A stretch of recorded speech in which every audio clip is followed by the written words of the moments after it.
Yung pagkakilala ko sa kanya nung una, isa siyang tahimik, ganun. Tapos, medyo mahiyain, yun. Kasi kita ko pa lang sa kanya nung nagmamas rin siya, katulad ko. Medyo mahiyain. Tapos, yun, tahimik nga siya, hindi siya masyado nakikipaghalubilo.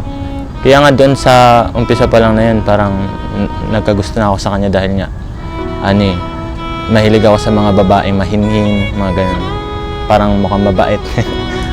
Yung first impression ko po sa kanya, masungit po siyang tao. Strict po.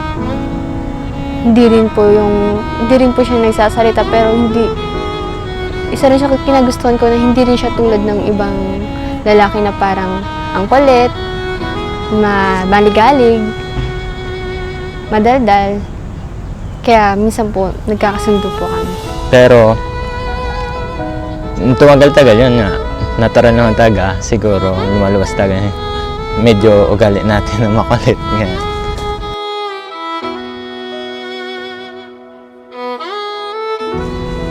Nagkakilala po kami sa work immersion. Una ko siyang nakita, very serious niya pong tao. Tapos, katulad ko rin po, tahimik din po. Tapos, sabi ko, akala ko, hindi ko po siya makakasundo.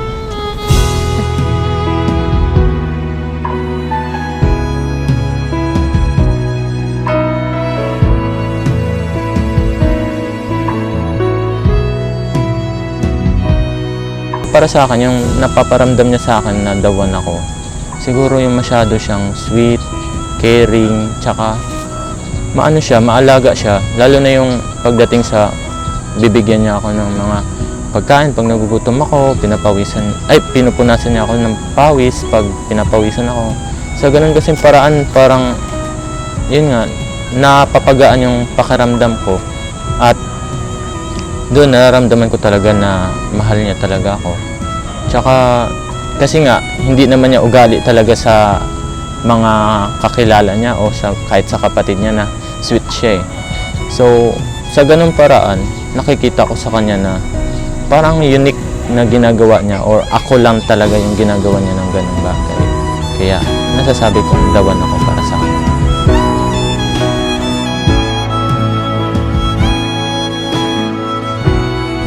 Nung time po na binigyan ko po siya ng maraming challenge po na inantay niya po ako ng 1 year, tapos may mga bagay po ako na minsan po nagiging masungit ako sa kanya, pinapakita ko po yung totoong ugali ko na ganito akong babae, na minsan masungit, minsan maldita. Pinapakita ko lang po yung totoong ako. Kung tanggap niya ba yung pagkatao, kung ano man ako. Tapos, kung unti-unti ko pong sabi ko, hindi siya sumuko.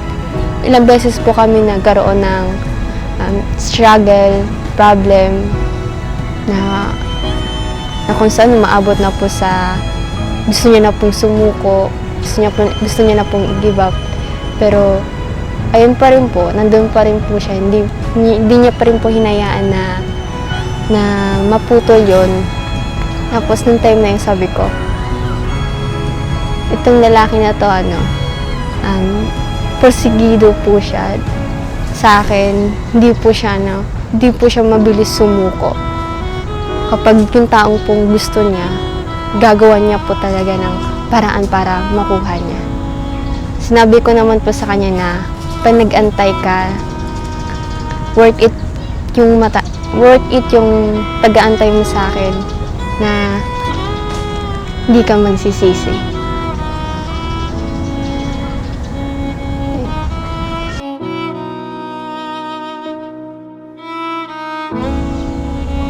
Wifey, alam mo ba, sa buong buhay ko, hindi ko inaasahan na dadating yung ganitong sitwasyon.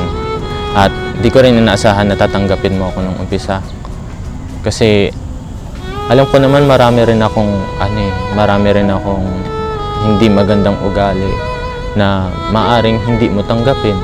Pero masaya ako na tinanggap mo ako bilang ako. At saka alam mo ba, kahit na madalas tayo nag-aaway rin, kasi nga, totoo naman talaga eh. Lahat naman siguro ng relasyon, maraming pag-aaway ng dadating. Pero kahit na ganun, masaya akong kasama kita. Masaya ako para ikaw ang maging kasama ko sa buong buhay ko. Habang buhay na makakasama kita.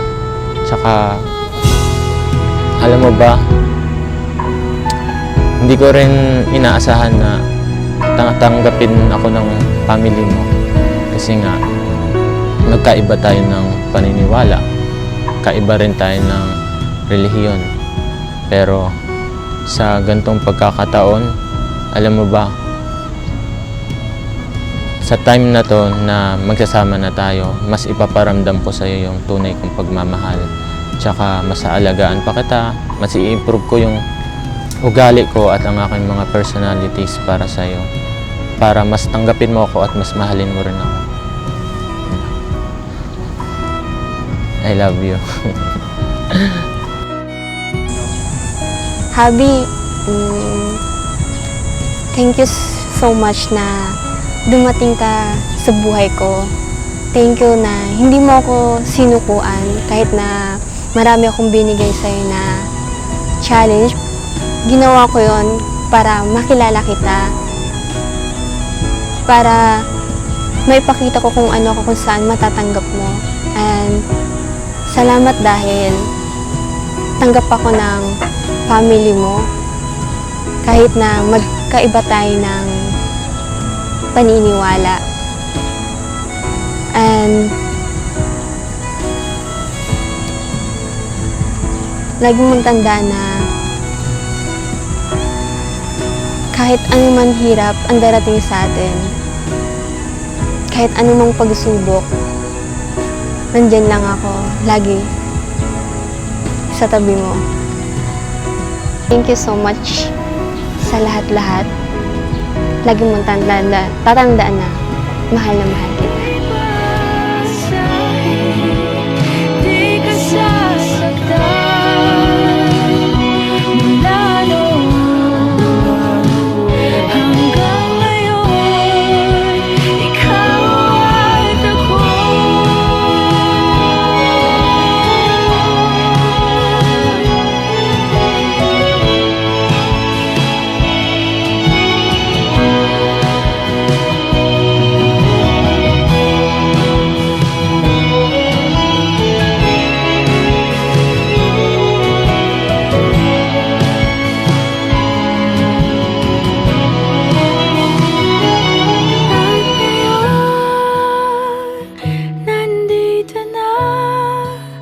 Palaging hahawakan iyong mga kamay. Hindi ka na mag-iisa sa hirap at ginhawa. Iibigin ka mula noon hanggang ngayon.